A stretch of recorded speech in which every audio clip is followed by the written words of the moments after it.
Good morning વિદ્યાર્થીઓ। તો આપણે લેન્ઝના નિયમને અનુરૂપ દાખલાઓ હવે બાકી છે। તો જેમાં 4 દાખલાઓ છે। આપણે લેન્ઝનો નિયમ વ્યવસ્થિત રીતે સમજેલા હતા, બરાબર? ઓકે। અને તેના ઉપરથી આપણે ઉદાહરણ નંબર 4 કરેલો હતો। ઓકે, તો ઉદાહરણ 5 એક કરવાનો છે, પછી સ્વાધ્યાયનો પહેલો અને સ્વાધ્યાયનો બીજો, એમ 3 દાખલા છે। પણ સ્વાધ્યાયના પહેલામાં ઘણી બધી આકૃતિઓ છે અને એ આકૃતિઓનો ઉપયોગ કરીને પ્રેરિત પ્રવાહની દિશા મેળવવાની। તો એ સ્વાધ્યાયનો પહેલો તમારા ઉપર છોડું છું, જાતે કરો હોમવર્કમાં, બરાબર? અને હજુ જે કોન્સેપ્ટ છે તે આપણે હજુ શીખવાના છે। તો આપણે જોશું ઉદાહરણ નંબર 5। ઉદાહરણ નંબર 5। તો ઉદાહરણ નંબર 5 માં A, B, C અને D એમ 4 સવાલો છે। એ 4 સવાલમાં આપણે એક એક વાક્યમાં જવાબ આપવાના છે। ઓકે, હા, ચાલો તો શાંતિથી સમજવાનું છે ને એક વાક્યમાં જવાબ આપી દેવાનો। ઓકે, તો સવાલ શું છે? ઉદાહરણ 5 માં પહેલો સવાલ। ઓકે, તો સ્થિર રાખેલા બે કાયમી ચુંબકો વચ્ચે એક બંધ ગાળો સ્થિર રાખેલો છે। એટલે ભાઈ બે કાયમી ચુંબકો આપણે આવી રીતે લીધા, બરાબર? ઓકે, એ બેની વચ્ચે એક બંધ ગાળો સ્થિર રાખેલો છે, ગતિ નથી કરાવેલો। શું રાખેલો છે? સ્થિર, બે ચુંબકોની વચ્ચે। ઓકે, તો એ આવી રીતે જો આ બે ચુંબકો અને એની વચ્ચે આવી રીતે એક બંધ ગાળો સ્થિર રાખેલો છે। ઓકે, આપણે ખૂબ જ શક્તિશાળી ચુંબકનો ઉપયોગ કરીને આ ગાળામાં વિદ્યુત પ્રવાહ ઉત્પન્ન કરવાની આશા રાખી શકીએ। એટલે ભાઈ કે આવી રીતે ખાલી સ્થિર રાખો તો કઈ એ ગાળામાં પ્રવાહ પ્રેરિત થશે કે નહીં થશે? ગાળામાં પ્રવાહ પ્રેરિત ત્યારે થાય જ્યારે એની સાથે સંકળાયેલા ચુંબકીય ફ્લક્સમાં શું થાય? ફેરફાર। એટલે આ ગાળાને તમે આ નજીક દૂર લઈ જાઓ તો જ થાય કે એટલે ચુંબકીય ફ્લક્સમાં ફેરફાર જરૂરી છે। અહીંયા ગાળો શું છે? સ્થિર છે। જોયું, આ ગાળો શું અહીંયા ગાળો એ જે છે તે શું છે? સ્થિર છે। તો ભાઈ સ્થિર રાખેલો છે તો એના સાથે સંકળાયેલા ચુંબકીય ફ્લક્સમાં ફેરફાર જ નથી થવાનો। એટલે શું પ્રવાહ ઉત્પન્ન થવાની આશા રાખી શકીએ? ના, બરાબર? તો અહીંયા જવાબ શું લખશું? ના। ગાળામાં પ્રેરિત પ્રવાહ ઉત્પન્ન થશે નહીં, કારણ કે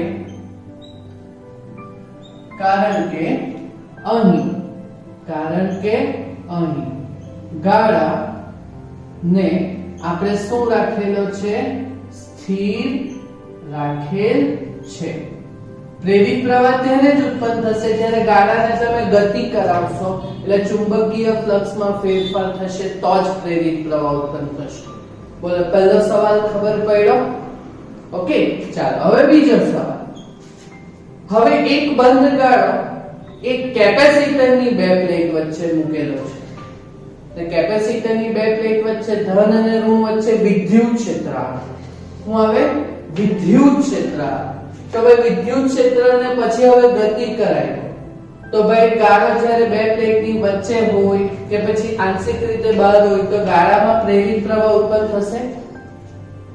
હે, આ વખતે ગતિ કરાયેલી પણ એ ચુંબકીય ફ્લક્સમાં ફેરફાર થાય તો ગાળામાં પ્રવાહ ઉત્પન્ન થાય। એ કેપેસિટરની બે પ્લેટ વચ્ચે ચુંબકીય ક્ષેત્ર થોડી આવે। કયું ક્ષેત્ર આવે? વિદ્યુત ક્ષેત્ર આવે। એટલે કયું ફ્લક્સ આવે? વિદ્યુત ફ્લક્સ આવે, બરાબર? તો હું વિદ્યુત ફ્લક્સમાં ફેરફાર થાય તો થોડી ગાળામાં પ્રવાહ ઉત્પન્ન થાય, ચુંબકીય ફ્લક્સમાં ફેરફાર થાય તો બોલો। તો આ કેપેસિટરમાં તો વિદ્યુત ક્ષેત્ર આવે એટલે આવામાં કઈ વિદ્યુત ક્ષેત્રથી થોડી કઈ પ્રવાહ ઉત્પન્ન થાય, બરાબર? તો અહીંયા શું લખશું આપણે? હા, ગાળામાં પ્રવાહ પ્રેરિત થશે તો આપણે પાછું પાડી દેવાની ના. બરાબર? હા, તો ના, વિદ્યુત ફ્લક્સમાં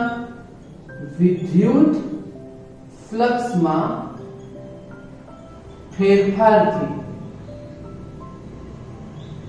પ્રવાહ પ્રેરિત થતો નથી.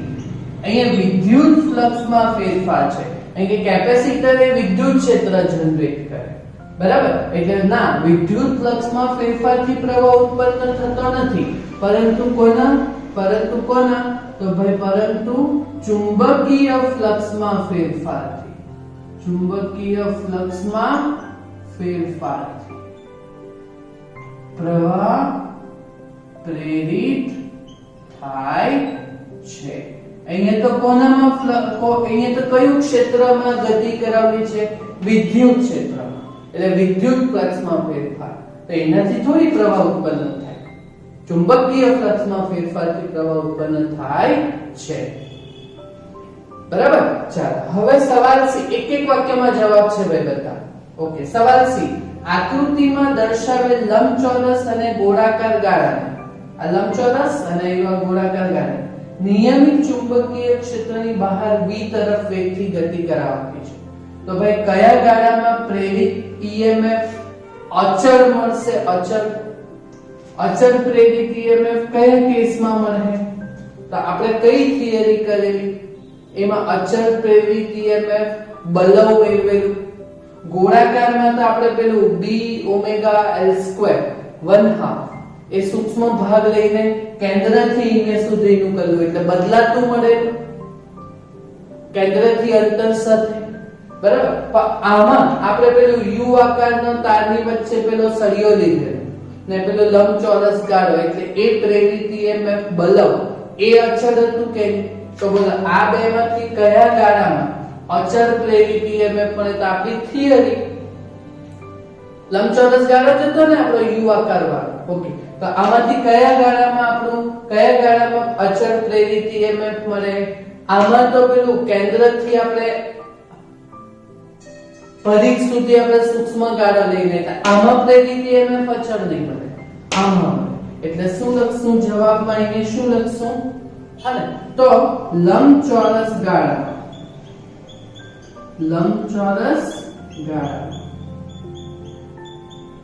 અચળ, લંબચોરસ ગાળામાં અચળ પ્રેરિત EMF મળે,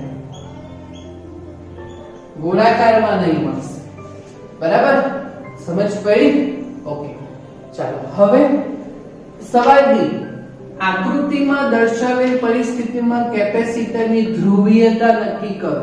એટલે જો આ બે ચુંબકોની વચ્ચે એક બંધ ગાળો લીધો ને એના ઉપર અહીંયા બે પ્લેટ જો સરખી લીધી, ઉપરની A નીચેની B, તો આ A અને B, તો આ કેપેસિટરની બે પ્લેટ છે.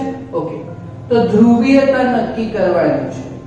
બરાબર? તો શાંતિથી સમજો. પ્રવાહની દિશા જો આ ચુંબકને તમે નજીક તરફ લઈ જાઓ. આપણે લેન્ઝનો નિયમ જોયો. આ ઉત્તર ધ્રુવને મેં એને નજીક તરફ લઈ જાઉં તો પહેલા કેસમાં આપણે શું કરેલું કે ઉત્તર નજીક લઈ જાવ એટલે આની સાથે સંકળાયેલા ચુંબકીય ફ્લક્સમાં વધારો થાય. બરાબર? તો તેનો વિરોધ કરવાનો એટલે ઘટાડો કરવાનો. બરાબર? ને ઘટાડો કરવાનો તો આ ગાળામાં પ્રેરિત પ્રવાહની દિશા તે ઘટાડો કરવાનો છે. તો a નું a શું આવશે? બોલો બોલો.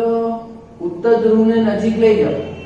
અને તો આ ઉત્તર ધ્રુવને આપણે જોઈને નજીક લઈ ગયા. બરાબર? તો દૂર ખસેડવા. બરાબર? તો આ પાછો નોર્થ ધ્રુવ તરીકે જ બનતે કેસ 1. સમજ પડી કે? હા, તો એ આ બાજુથી જોતા. જો આ બાજુથી જોતા તો આ સાઉથ નજીક લઈ જતા છે. બરાબર? તો એ સાઉથ નજીક લઈ જતા છે. તો આ અપાકર્ષી એટલે આ નોર્થ તરીકે વર્તે. નોર્થ તરીકે ખબર પડે કે એ બે બાજુની અલગ અલગ રીત છે. આ બાજુથી જો તો જો નોર્થ છે તો અપાકર્ષણ કરવાનું તો આ નોર્થ તરીકે જ વર્તે. તો એ આ બાજુથી, તો એ આપણે આ બાજુથી જોઈએ તો આમાં જે પ્રવાહ આવવાનો તે વિષમ ઘડી આવવાનો. ઓકે, વિષમ ઘડી એટલે પ્રેરિત પ્રવાહ આવી રીતે મળશે તમને એમ.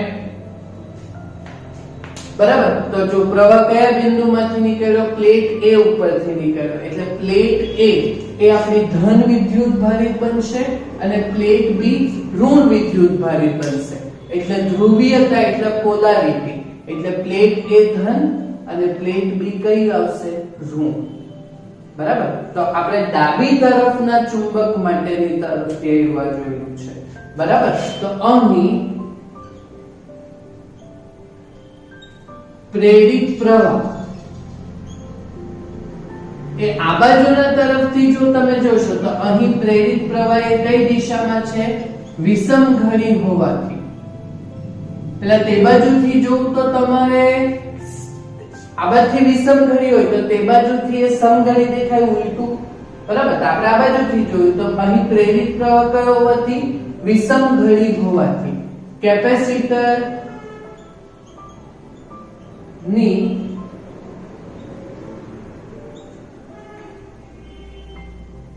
પ્લેટ A ધન અને પ્લેટ B કઈ બનશે? ઋણ બનશે.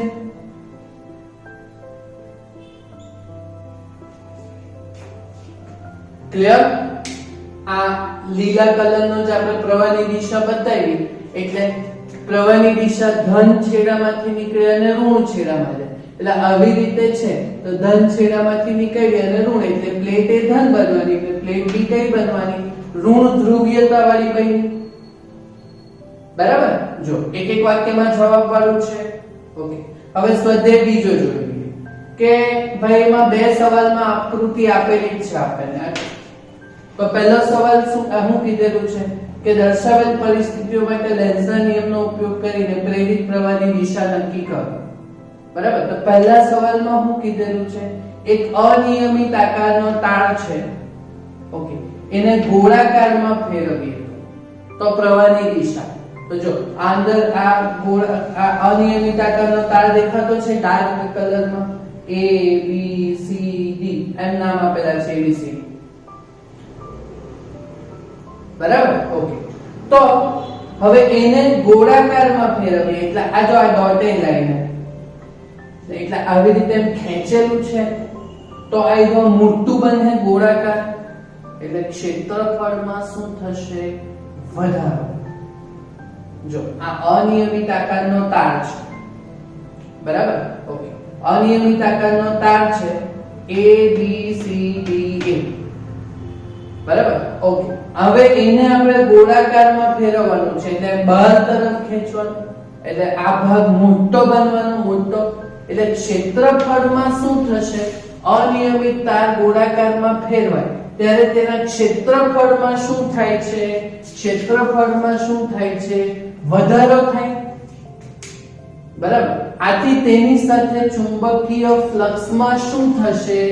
વધારો થશે. અને બોલો તો જો ચુંબકીય ફ્લક્સમાં વધારો થાય તો આપણે ઇમ્પોર્ટન્ટ નોંધ જોઈ લઈને વધારો. તો ચુંબકીય ફ્લક્સમાં જો વધારો થતો હોય તો પ્રવાહ એ વિષમ ઘડી મળે તમને. બરાબર. એટલે પ્રેરિત પ્રવાહ એ કઈ દિશામાં મળશે? વિષમ ઘડી. વિષમ ઘડી. તો વિષમ ઘડી દિશા લખવાની હોય તો આ A B C D A આ સમઘડી છે તો વિષમ ઘડી લખવાનું હોય તો A B C D A એટલે આમાં વિષમ ઘડી એટલે A D C B A આવી રીતે મળશે. બરાબર. એટલે પ્રેરિત પ્રવાહ આવી રીતે મળવાનો વિષમ ઘડીમાં કેમ કે મોટું થતું છે એટલે વધારો થતો છે ફ્લક્સમાં. બરાબર. એટલે વધારો એટલે પ્રેરિત પ્રવાહ વિષમ ઘડી મળે. બરાબર. ચાલો આવી સેમ આકૃતિ. હા, તો ગોળાકાર ગાળો છે એટલે જો આ મોટો બરાબર, એને પાતળા સીધા તારમાં વિરૂપિત કરવામાં આવે તો જેમ પતલો બનાવી દીધો, પાતળો પતલો. હા ને, તો બોલો ક્ષેત્રફળમાં શું થશે? આ ગોળાકારને આપણે, એ ગોળાકારનું નામ છે A B C D, ABC. Okay, હવે એને પતલો બનાવ્યો એટલે આવી રીતે નાનો બનાવ્યો તો ક્ષેત્રફળમાં શું થયો? ક્ષેત્રફળમાં શું થયો? ઘટાડો થયો. ક્ષેત્રફળમાં શું થયો? ઘટાડો થયો. ને તો તેની સાથે સંકળાયેલા ચુંબકીય ફ્લક્સમાં પણ શું થશે? ઘટાડો થશે. બરાબર, તો વધારો થતો હોય તો વિષમ ઘડી, બરાબર, તો અહીં ઘટાડો થતો છે તો પ્રેરિત પ્રવાહ એ સમઘડી. ઓકે, તો સમઘડી માટે આપણે આવ્યો પાતળા તાર માટે લખવાનું હોય તો આ એક અંદર A ડેશ, આ B હતું તો આ B ડેશ, એટલે આપણે શું, આપણે સમઘડીમાં લખવાનું ને ડેશ ડેશ વાળું, તો A dash B dash C dash D dash A dash, એટલે સમઘડી એટલે A dash B dash C dash D dash અને A dash, A B C D A બધું ડેશમાં લખી દીધું એટલે સમઘડી આપણે નક્કી કર્યું. બોલો ખબર પડી કે દાખલામાં એક એક વાક્યમાં જવાબ છે ને લેન્ઝના નિયમના આપણે કોન્સેપ્ટ ઉપયોગમાં લીધેલા છે. બરાબર, તો હવેનું કામ તે સ્વાધ્યાયનો પહેલો દાખલો વિવિધ આકૃતિઓ માટે છે. પાછળ જવાબ એ ખાલી દિશા નક્કી કરવાનું છે તો એ તમારે જાતે કરવાનું. બરાબર, એ બધું concept A important known for આ દાખલા અને એમસીક્યુ માટે લખેલું છે ને, હા, ફ્લક્સમાં વધારા અને ઘટાડા વાળું, હા ને, તો એના ઉપરથી તમારે જાતે નક્કી કરજો. જો ન આવડે તો મને પૂછજો, પણ સ્વાધ્યાયનો પહેલો તમારે અહીંયા જાતે કરવાનું છે. બરાબર, તો આ હતું આપણું પ્રકરણ નંબર 6. એડી પ્રવાહ એક નથી ચલાવ્યું, બરાબર, કેમ કે સિલેબસ માંથી કટ થયેલું છે, રાઈટ? ઓકે, તો આ હતું આપણું પ્રકરણ નંબર 6, રાઈટ? તો હવે જ્યારે આપણે નેક્સ્ટ ટાઈમ મળીશું તો આપણે કોઈ બીજા પ્રકરણને આપણે જોશું.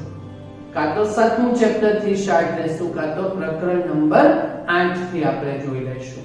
પ્રકરણ 8 જ જોઈ લઈશું.